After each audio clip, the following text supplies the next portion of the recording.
In 2013, Divvy launched their bike share program around Chicago.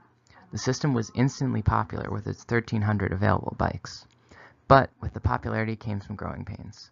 In 2014, when Divvy was trying to expand, both their supplier and parent company faced bankruptcy. Users were complaining that there were not enough bikes, too few stops, and not enough spaces at those stops. Even though the bike share program was eventually able to expand, there are still issues making sure there are enough bikes to meet demand, especially in and around the Loop, Chicago's central business district. Clearly, Divvy is still popular, but is potentially missing out on many customers. We want the bike share program to remain vibrant, but we're already at capacity for the number of bikes in the system given space constraints. We know that rebalancing is already used but could be more responsive to customer demand. To address this problem, we created DIVVY'D, an app that will help Divvy better rebalance bikes across the system. This app is for the company that runs Divvy, not for the consumer. It will help direct rebalancers to stations with many bikes to move those bikes to stations with few bikes. It will take into account future demand at stations to move rebalancers to stations where people often want bikes but none are available. What the app will look like. You'll first be automatically defaulted to picking up bikes. Then you'll choose the travel distance you can travel to get those bikes. You'll have options as to how you'll be transporting the bikes, in a van or a trailer connected to your bike. Lastly, you'll select the number of bikes you can carry. This app is similar to rideshare apps like Uber and Lyft insofar that it will integrate with Google Maps to provide the best route for the rebalancer. Given the amount of time you can travel on your mode of transportation, you'll be routed to a bike station with a high number of bikes and low future demand. When you arrive at the station, a button will pop up that says, "I have arrived." When you click that button, you'll be given a code, just like you are when you normally check out Divvy bikes, which will allow you to take the number of bikes you selected. You'll then load up the bikes and notify the app that you are ready to be routed to a bike station that will need bikes to meet future demand. You'll be pushed onto the drop-off screen where you'll have the same options as before.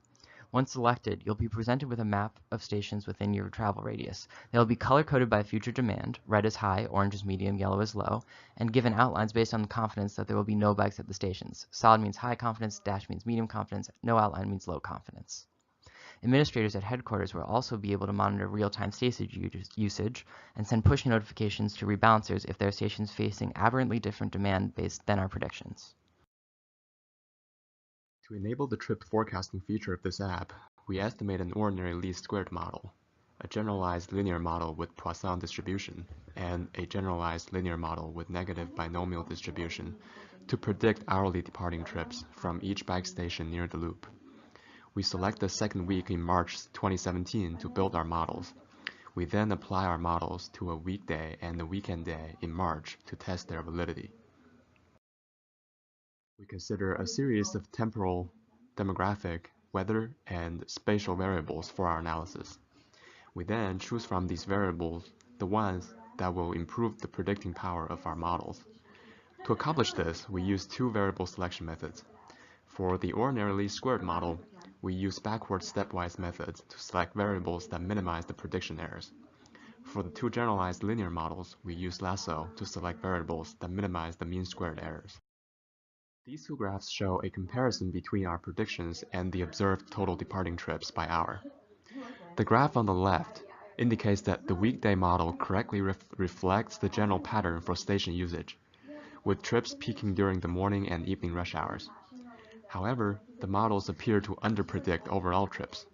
In contrast, the weekend model overpredicts trips. We decided not to include results from the negative binomial model because it significantly overpredicts trips at certain hours. How generalizable our models are, we select 3 stations with different levels of usage. The Poisson model predicts the high usage station more effectively than the ordinary least squared model. For the medium usage station, both models underpredict, with the ordinary least squared model performing slightly better than the Poisson model. Lastly, both models perform poorly for the lower usage station. This factor should not cause concern because bike rebalancing is often not needed at lower usage stations. The goal of this application is to increase the number of people who can use the DIVVY'D bike share system and to make sure Divvy is not losing customers during peak usage hours. While the rebalancers are not free, the system may only need rebalancing during a few hours of the day when the usage is high. The cost will be justified because there will be more available bikes, which means that we can attract more customers and guarantee that they will be satisfied with their bike share experience. We hope that you like DIVVY'D and that you will consider developing this app further to make Chicago a better place to bike.